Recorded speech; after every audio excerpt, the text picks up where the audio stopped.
Berenstain Bears. Think of Those in Need, by Stan and Jan Berenstain. Almost all bears discover, in a little while, that what they've outgrown makes quite a pile. The bear family enjoyed the good things in life as much as anyone else. They enjoyed good food and good times.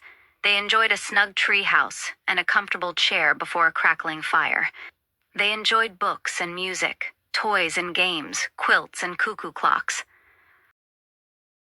But sometimes it seemed, especially to Mama, that perhaps the bears were enjoying too much of a good thing.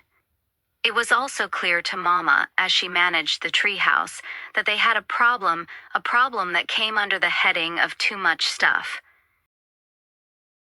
Too much stuff in the closets. Too much stuff in the drawers. Too much stuff in the basement. Too much stuff in the attic.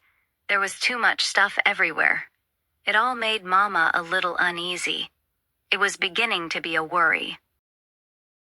Papa thought there was a too much stuff problem too, but he was more annoyed than worried, annoyed about a fast wheels car that brother had left on the stairs, and about a squeaky duck that sister had left in the bathtub.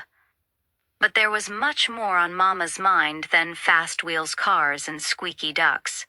What was beginning to worry her was that they had so much, while some others had so little. And as sometimes happens with a worry, when you go to bed, it can turn into a nightmare. That's what happened to Mama. One night she dreamed that all their stuff came to life and poured out of every drawer and closet and nook and cranny in the treehouse, chanting, "Too much stuff, too much stuff." "What's the matter?" asked Papa when Mama woke up screaming. "It was just a dream, my dear," Mama said. But though it was just a dream, she knew what she had to do. The next morning, at breakfast, she made an announcement. "This family," she said firmly, "has altogether too much stuff. It's time to get rid of some of it." "Stuff?" said Brother. "What sort of stuff?" "Stuff like dolls with no heads," Mama said. "Broken airplane models, old puzzles, games that nobody plays." "And fast wheels cars on the stairs and squeaky ducks in the bathtub," chimed in Papa. "Now wait a minute," protested Sister. "That's all our stuff." "What about some of your stuff?" "My stuff?" said Papa. "Like what?" "Like your 17 fishing rods," said Brother, "and the zillions of old fishing magazines you have stacked up in the attic," added Sister. "But those are all valuable collectibles," said Papa. Mama groaned. "Look who's groaning," said Papa. "What about those shelves and shelves of old cookbooks you never look at, and those bits of yarn and cloth you're never going to use?" "All right," agreed Mama. "I guess we all have a lot of things we don't really need.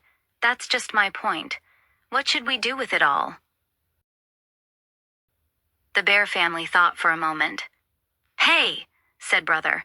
"Let's have a yard sale and make a fortune." "Yeah, great idea," agreed Sister and Papa. But that was not what Mama had in mind.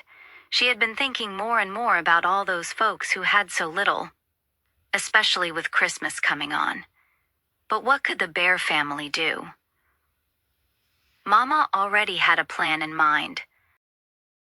First, she had Papa and the cubs go through all their stuff and make 3 piles.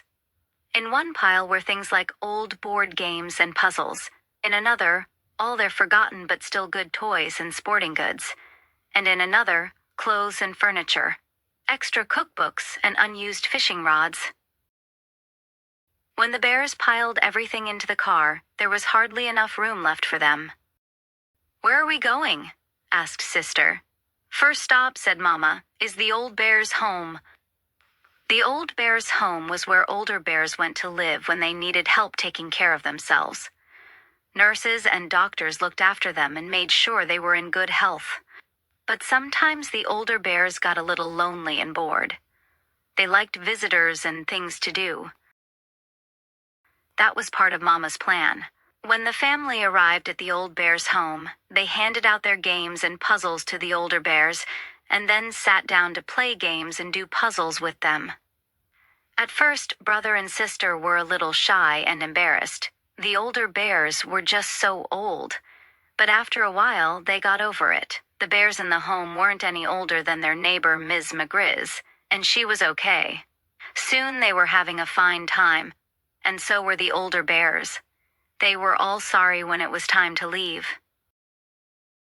Their next stop was the Beartown Young Cubs Hospital.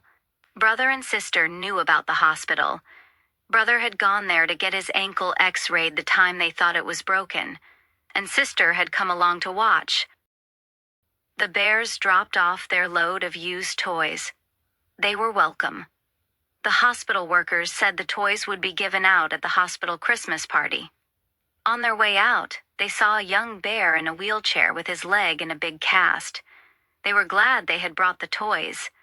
He looked as if he could use some cheering up. Their last stop was the Beartown Bears Who Care store. This was a store that sold things to raise money for needy bears, bears who needed warm clothes and good food. The store was run by bears who wore uniforms and often played in a band in front of the store. The bears lugged all their old clothes and furniture and stuff into the store. On the way, they stopped to sing a few Christmas carols with the band. There was a big iron pot out on the sidewalk for collecting money for the needy. Papa gave sister $1 to put in it. They headed home with warm feelings about what they had done. As they drove along, they passed the lighted windows of the Beartown department store. They were beautifully decorated for Christmas. There was window after window of new toys and games, new things for the house, and the very latest thing in fishing poles. But the members of the bear family were so filled with special thoughts about helping others that they hardly noticed the wonderful things in the windows, except maybe out of the corners of their eyes.